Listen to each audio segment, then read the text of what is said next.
Well, today we are working on the horse trailer and I got to get the lights on there. I've got to get this thing done. I got to get it out of the way. I'm going to put a big car canopy right here and get working on my boat. I'm going to tear the Carolina skiff all apart and redo it, and this thing's got to get out of the way. All right, so I'm going to go back pretty much the way it was. And these were kind of hard to find, but I actually got all this at Walmart. Looked around at Tractor Supply, Amazon, and everywhere, and I just happened to be at Walmart one day getting some oil and happened to look, and they had everything I needed, and it was way cheaper. So I needed a 4-prong adapter, and I just was going to get, a little short one and just use the wiring I've got laying around. But I ended up finding this. It's it is, I don't remember how many, 25 feet, and it was only just a couple dollars more with the wire than just to get, a 2 or 3 foot flat 4-prong. And I decided to go with this. That way it'd keep it a little bit cleaner and neater. And I'm obviously gonna have to splice because I've got some marker lights up on the top, and we're gonna have to do a little bit of ingenuity on this one. But all the wiring on it's pretty much trash, so we're gonna replace everything. Or even check these to see if they work. I mean, it's just, somebody's butchered this thing. This is like a 68, 69 model trailer. So God only knows how long or how many times it's been wired. And I'm not 100% sure what this big giant green wire is for. I haven't traced all this out yet, but we're gonna get into it, figure it all out, cut all this stuff out. And I don't think this thing comes equipped with trailer brakes. I don't believe. I haven't even honestly looked. I was thinking about it last night. Never even crossed my mind, but even if it does have the trailer brakes on it, which I don't think it does, I'm not gonna wire them up. This thing's not gonna weigh enough behind my truck to need them. And the only truck I've got that even has a trailer brake is my F350. And I got this thing because it's kind of smaller, and I'll probably pull it around with my little half-ton, quarter-ton trucks. So I just checked. I don't know why. I never even thought about it. But this thing doesn't have trailer brakes. It's just straight axles. It's gonna make wiring a lot easier. That's why I had the 4-prong on it already, I assumed, but I wasn't actually 100% sure. I still got a little bit of painting to do here and there, and I had to patch some of this up. And this thing was a little bit rougher shape than I thought it was when I got it, and ended up pretty much tearing it all the way apart and redoing it. So it's got a light in here. I don't know if I'll wire that in or not. I don't even know if it works. Probably not. But it's got the marker lights here. It's got 4, both sides, 2 on both sides. So in here, we're gonna bring, and you can see it's all spliced together. But I believe the yellow is left hand, so I don't know what they've got going on. And brown and yellow is going to the right. And I believe that's actually a right-hand turn signal, but it's been spliced so many times, who knows. But we're gonna rip all this out. It's got a nice conduit going down the middle, and that way we'll be able to nice and neatly run our wires, and then I can put the deck in, get this thing all finished up. So if you go with the same 25 foot, it comes with a little diagram. So your brown is gonna be your running lights, and your green and your yellow is gonna be your turn signal and brake lights. So you gotta make sure that you get these going to the right sides, or you'll turn left and it'll show you're turning right. But that's pretty simple and easy. I was gonna draw one up, but I've already done it for me. And again, this is a Hopkins, so that's pretty nice to have. So first thing I'm gonna do, I'm gonna start chopping some of this wire out, but I don't wanna chop everything. I don't wanna go in here and just ripping and jerking everything out, because it's gonna be way easier to cut this off a little bit long right here, and then use the wire in there as a pull wire to bring that wire, the new wire, back down in here. And if you go around chopping everything off, I mean, somebody's already spent the time to chase these wires out or run them through here. And if you go through chopping them out, pulling them out, it's gonna make your life a lot harder. You're gonna have to re-chase all these wires in here. So the best thing you can do is leave them in for now and pull your new wires in, tape them on, pull them in with these. So first thing I'm done is I'm tracing out the way the wire path is on this. And as you can see, I'm gonna have to take my wires in through here first and then trace them around through the holders. It actually has holders welded in there. and get my wire long enough. So, but all this in here, I can chop off all the way up to right in here. So I'm gonna leave about a foot there to tape on my new wires to get into that conduit. So I'm gonna go ahead and get on that. Trucks I'm gonna be using to pull it. And on my little Toyota, it's got a wire that comes off, but the newer ones plug in at the bumper. So I'm gonna leave this pretty dang long, and you can always tie it off, wrap it around. But this way I don't have to use an extension every time I hook it up. And one thing I wanted to mention is this white wire here. Whenever I first started working on trailers and stuff, it just blew my mind because I've always done low voltage electrical work all my life. And with everything there, you have a positive and a negative wire at all your stations. So with trailers, you ground this white wire. I have to clean a spot and make a ground on this trailer. And your negative is gonna be the trailer itself. The trailer frame is a metal conductor, and that's your ground. And you don't run two wires to the lights. So that took me a minute to kind of grasp whenever I first started doing this, but once you get the idea of it, there's nothing to it. So to make a light work, you only need one wire and a ground at the light. So if I wanted to make one light work, all I've got to do is take one wire and make sure the light has a ground strap, and make sure that ground strap is tied to the frame. And that's the way it works. All right, well, I found I've got a little more painting to do. It's pretty bad rusted under here, but I got my wires ran through. This conduit comes up and dumps out right where the wires go up to the hitch. And this thing was packed full of mud. I think dirt daubers or something had got in there. And these two wires are going up for I think the brown one. I don't know where the green one goes. I mean, this thing's huge. Somebody's done something. But anyway, these go up to the marker lights, and I'm not sure if I'm gonna take them up here or not. I may try to find somewhere in the back, but I think this is probably gonna be my best bet. So I'm gonna leave a little splice loop here, or a service loop. And I've got my wire taped on and ready to go down the conduit. I'm gonna get my wires stretched out nice and neat and go head back there and pull them through. All right, so here goes nothing.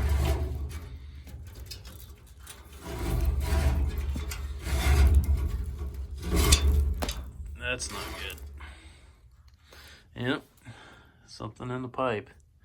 So now I get to get the old trusty fish tape out. Well, I broke out the old trusty fish tape. So I didn't have it taped on. I had it taped on pretty good, but there was something in the pipe, dirt daubers, or just pulling it up and down a muddy road for years. So shove this thing in there.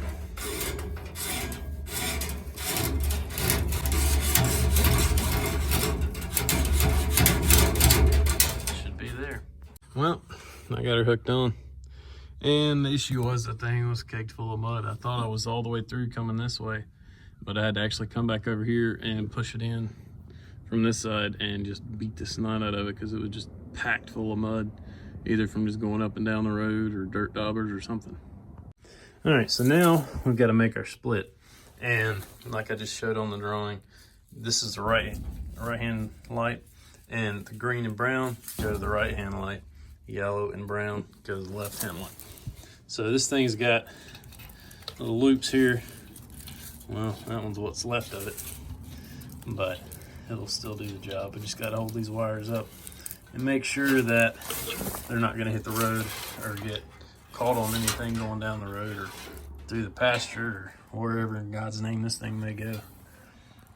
All right, we got them all sorted out. Brown and yellow go that way, green and brown go this way. And I've got them poked out here on my running lights. So now I'm gonna have to find, there's nothing supporting the wire between the first hook over here and the light, but there is something in there. Yeah, we'll run it up. We'll run it up through there somehow just to make sure it can never touch the ground. All right, so here are my lights, and there's a hole to drain in the bottom. So you want to make sure it goes in like so. And the issue I'm going to have is, well, for one, It's gonna help a little bit. My holes don't line up with the original lights. It was a 4 mount. These are 3 mount. And what I have to make sure of is this is painted. So I'm gonna have to make sure that my screws, I'm gonna have to drill my holes out, which will open up bare metal. And I'm gonna probably take something and break the paint off this. So if I don't break the paint and do a metal to metal bond to mount this, it won't work because I will not have ground. So I'm gonna have to make sure when I put these in, I have some form of metal to make my bond for my ground.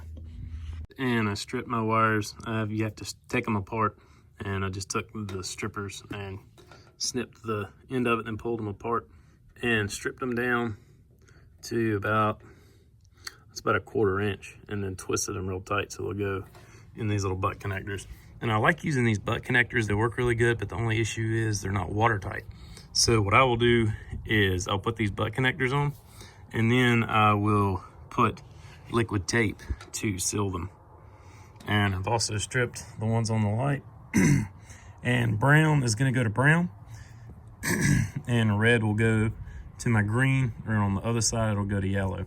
So the red is your brake and turn light, and the brown is gonna go to brown. So for these butt connectors, you want them kind of short, about 1/4 inch, and you're gonna slide it up until the insulation hits the metal inside there, and you'll feel it stop. And then now I'm gonna use my crimp tool on the right gauge. This is, I think this is about 20 gauge. So I'm gonna use the 22 to 18 and go ahead and crimp it. Well, I just did this one with the butt connectors, and we use these all the time at work, and I couldn't find any earlier, and I just happened to go looking for something and found some. But I don't know what these are actually, the technical term is for them.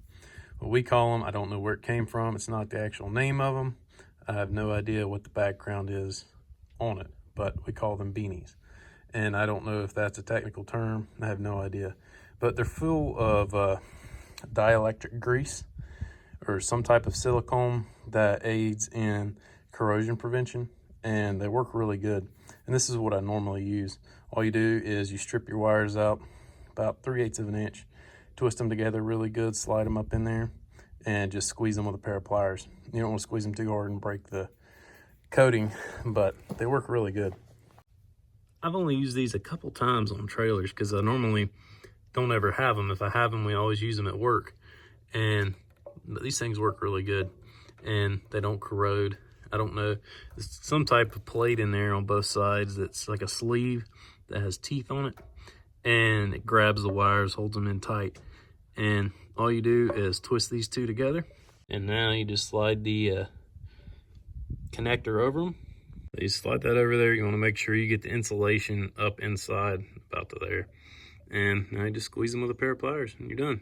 All right, that one's good to go.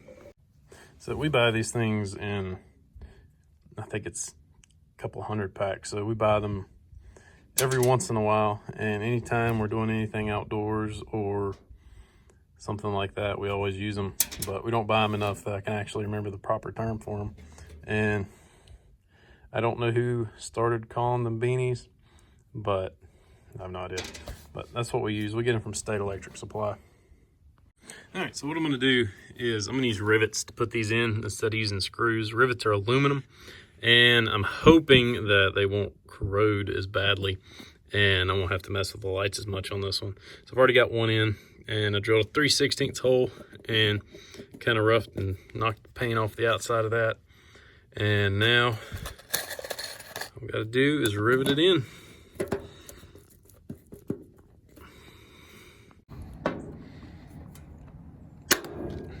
All right, one more to go. All right, we got tail lights. A little bit. This wire is just going up to the ground. I think they use this to ground inside for the lights, but these are the 2 wires that we just pulled through, down through the conduit back to our tail lights. So I'm just picked one. I picked the green and brown. Both browns are tied together in the 4-prong connector. So you just pick one of the browns, and I push down a little piece of THHN that I'm gonna run to my marker lights. So all we gotta do is tie this in here to the brown. All right, so we got that tied in. I am insulation when you tie that many together with these connectors won't go inside, so I am going to put some electric tape, or actually liquid tape, on these just to seal this connection. It's got the dielectric grease, but just to extra preventative. As you can see, I went ahead and ran the wires on the inside of the trailer for our marker lights, and I think the red one's going to go on the back and the yellow one's on front. And I couldn't really find anything much on it, but I'm pretty sure that's the way it was. So it has little 1/4-inch conduits that run across the top, and they were a pain in the butt. I've been working on this for about an hour, and they just were caked full of mud and God knows what, and the wire wouldn't go through. I couldn't tape one on because they were so small, but I finally got it done and left a little loop there. I may tie that light in. We'll see. I'm going to take it apart and see if it actually looks like it's worth anything or not. But got my wires all ran, and now we just got to put the little marker lights on. Marker lights, and these are just the El Cheapos, like $3.50 or something. But they come, got to take a little knife, screwdriver, pop them apart, and has a little wire in here. And this is your wire hole, or your chase hole, and then these are your mounting holes. And you have to make sure that this one right here with the metal is grounded and has a very good ground to the trailer, or else it won't work. So we're gonna go ahead and get these on. This one on, and I used the pre-existing holes, and they apparently weren't exactly straight. But the issue is these lights don't line up with the hole. There's a hole over here. So what I'm gonna do is just pop another hole through. This is just thin metal. And I thought about using the existing one, but then the wire is gonna be coming all the way around over here, not leaving me much to work with. So I'm just gonna pop a new one right there.